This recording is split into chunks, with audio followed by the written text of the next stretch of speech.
Assalamualaikum warahmatullahi wabarakatuh. Perkenalkan kami dari kelompok bab 1 Manajemen Inovasi yang akan membahas tentang manajemen inovasi dan inovasi manajemen. Perkenalkan saya Fiona Aurelia dan kelompok saya yang beranggotakan Desti Ramadana dan Adi Puji Astuti. Kami dari kelas MAN 2A. Di dalam bab 1 ini kami akan membahas yang pertama konsep inovasi, yang kedua manajemen inovasi, yang ketiga contoh implementasi manajemen inovasi, yang keempat inovasi manajemen, yang terakhir ialah studi kasus. Subbab 1. Konsep inovasi. Seberapa cepat dan tanggap sebuah perusahaan untuk menangani masalah yang mereka hadapi, itu merupakan salah satu faktor yang menentukan keberlangsungan hidup sebuah perusahaan.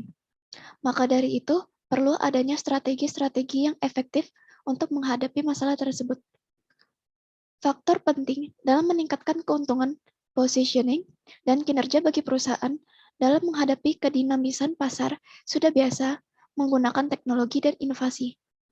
Dengan melakukan inovasi, perusahaan bereaksi terhadap perubahan pasar yang dinamis dan untuk menciptakan atau mempertahankan daya saingnya. Menurut Gupta dan McDaniel, tahun 2002, perusahaan yang berhasil menciptakan persaingan kompetitif atau competitive advantage adalah perusahaan yang mampu menciptakan inovasi dan kreativitas melalui proses inovasi yang efektif dan terencana. Oleh karena itu, diperlukan cara-cara atau strategi baru dalam menciptakan dan menghasilkan produk baru atau melakukan perbaikan, tangible maupun intangible, dengan meningkatkan kemampuan kreatif dari para karyawan, perusahaan, atau anggota organisasi. Manajer atau pimpinan berperan aktif dalam mewujudkan fokus dan penciptaan lingkungan yang kondusif serta merangsang kreativitas pegawainya.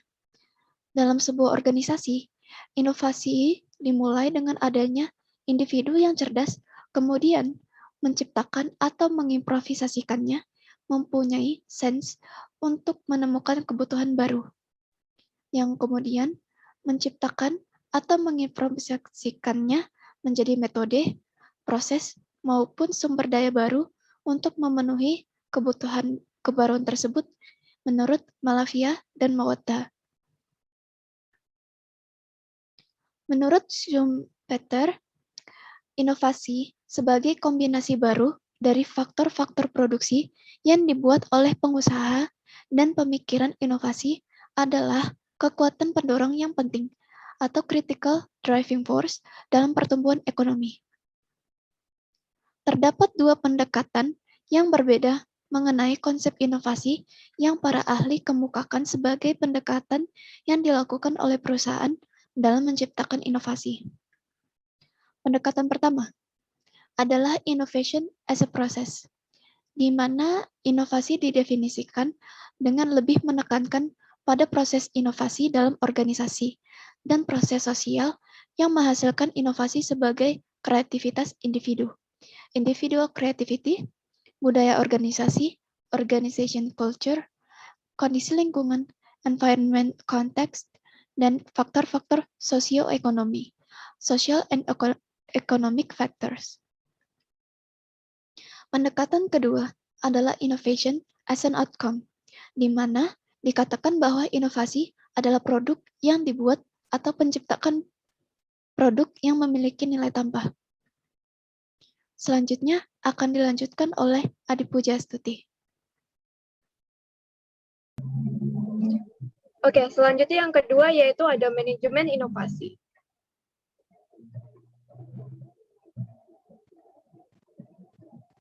Next, manajemen inovasi merupakan suatu alat yang digunakan oleh para manajer maupun organisasi atau suatu perusahaan untuk mengembangkan suatu produk yang merupakan bisa disebut sebagai inovasi organisasi atau dengan kata lain, manajemen inovasi adalah suatu pengelolaan dan pengorganisasian dalam sebuah proses.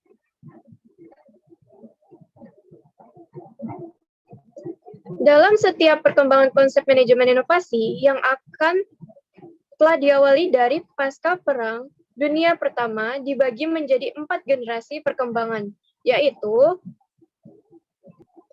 yang pertama, yaitu ada generasi pertama pada tahun 50-an sampai dengan pertengahan tahun 60-an. Konsep manajemen inovasi pada generasi awal ini lebih menekankan kepada penelitian dan pengembangan.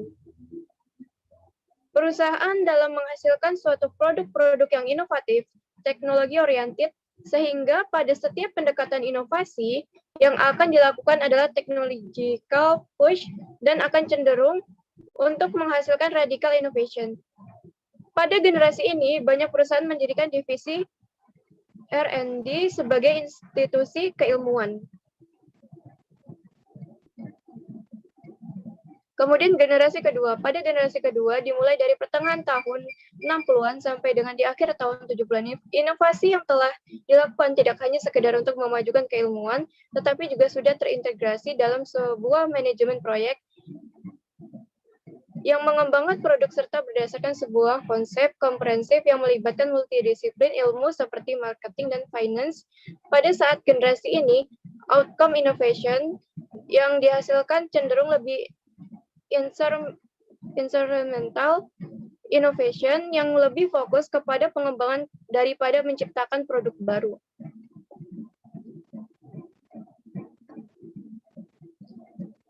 Kemudian generasi ketiga. Pada generasi ketiga, dimulai dari akhir tahun 70-an sampai pada awal tahun 90-an. Pada generasi ini, setiap pendekatan inovasi yang dilakukan sudah dikombinasikan dengan strategi market pull dengan technological push, namun fokus yang dilakukan hanya sebatas pada inovasi produk dan prosesnya saja, sehingga lebih cenderung mengabaikan inovasi perusahaan atau innovation organization. Kemudian generasi keempat. Pada generasi keempat dimulai dari awal tahun 90-an sampai dengan pada awal tahun 2000-an. Dalam kemajuan teknologi dan informasi menjadikan globalisasi sebagai faktor utama dalam periode ini, di mana setiap kompetisi tingkat global akan semakin meningkat. Dalam setiap perkembangan teknologi, informasi, dan komunikasi tersebutlah yang telah mempengaruhi suatu proses bisnis internal maupun eksternal. Strategi perusahaan akan lebih dikonsentrasikan pada kemampuan-kemampuan inti atau core competence, strategi alisiansi, dan external networking.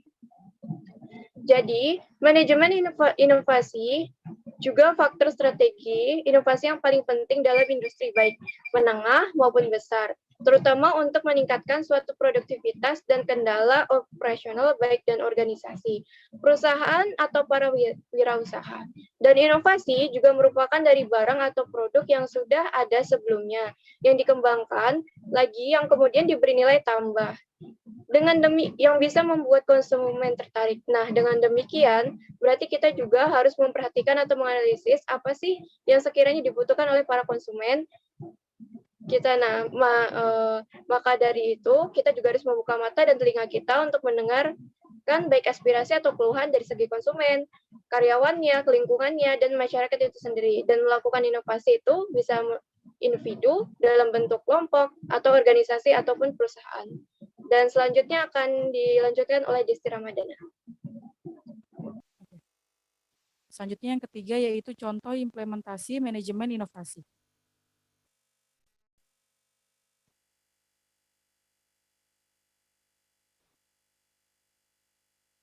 Di sini kami mengangkat manajemen inovasi dari mobil listrik Tesla Model 3.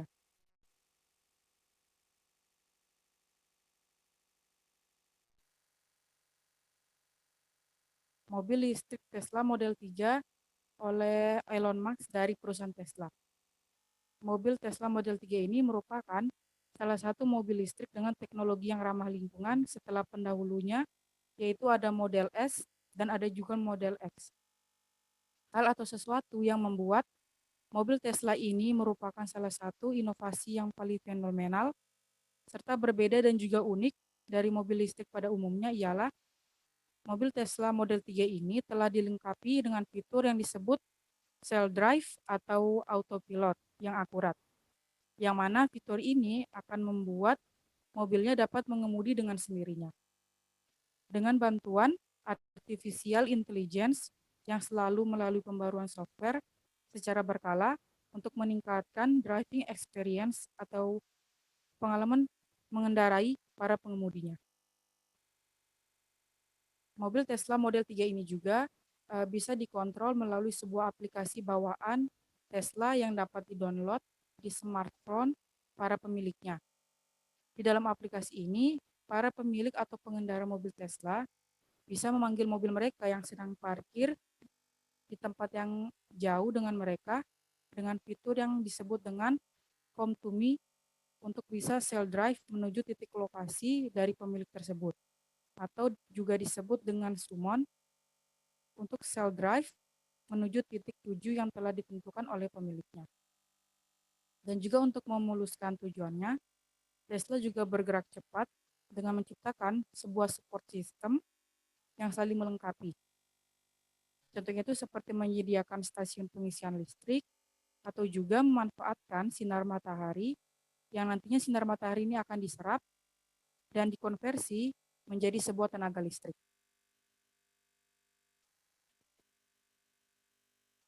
Selanjutnya yang keempat, inovasi manajemen.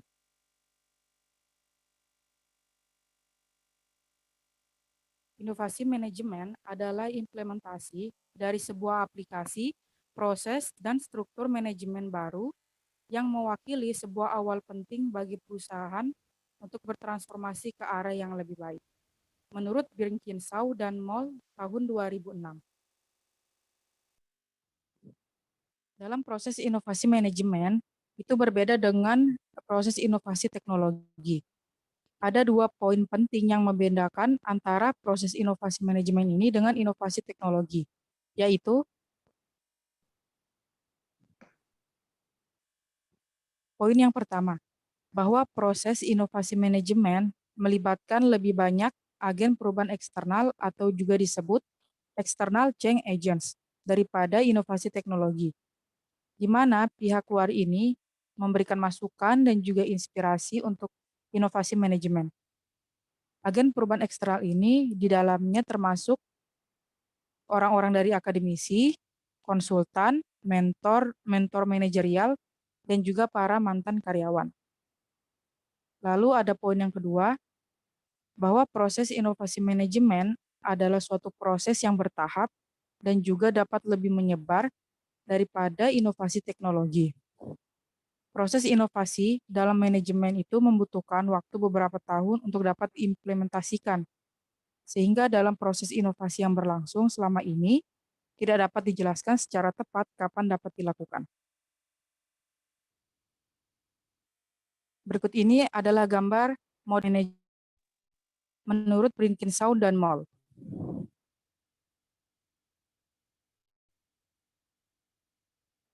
Tahap pertama adalah dissatisfaction with status quo atau ketidakpuasan terhadap situasi yang permanen, masih dan juga berkembang. Lalu tahapan yang kedua adalah inspiration usually from outside atau inspirasi sumber inspirasi membutuhkan inspirasi dan juga masukan dari banyak pihak, baik itu dari pihak internal maupun dari pihak eksternal, untuk perkembangan perusahaan yang lebih baik di masa mendatang. Sumber inspirasi ini juga bisa kita dapatkan dari para ilmuwan atau akademisi, konsultan, mentor manajerial, bahkan pensiunan karyawan.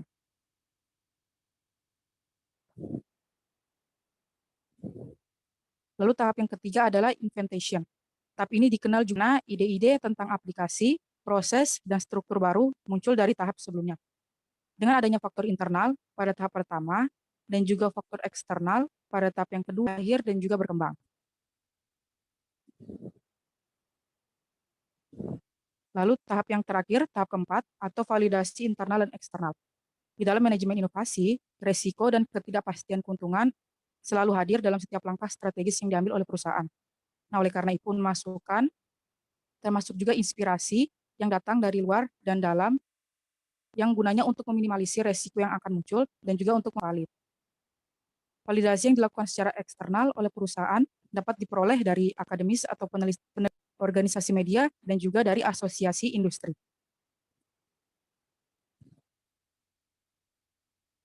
Inovasi manajemen mempunyai potensi yang besar bagi perusahaan dalam menciptakan keunggulan bersaing atau competitive advantage ketika mereka bersifat radikal. Berikut di bawah ini adalah gambar dari tipe-tipe inovasi manajemen. Tipe yang pertama adalah bahwa inovasi manajemen itu bersifat radikal. Lalu tipe yang kedua adalah inovasi manajemen bersifat sistem atau systemic in nature and cross-functional. Dan yang tipe ketiga adalah inovasi manajemen yang dibangun dari sebuah platform inovasi sebelumnya dan menjadi bagian dari sebuah program perubahan yang sedang berjalan atau ongoing program of change. Selanjutnya akan dilanjutkan oleh Fiona.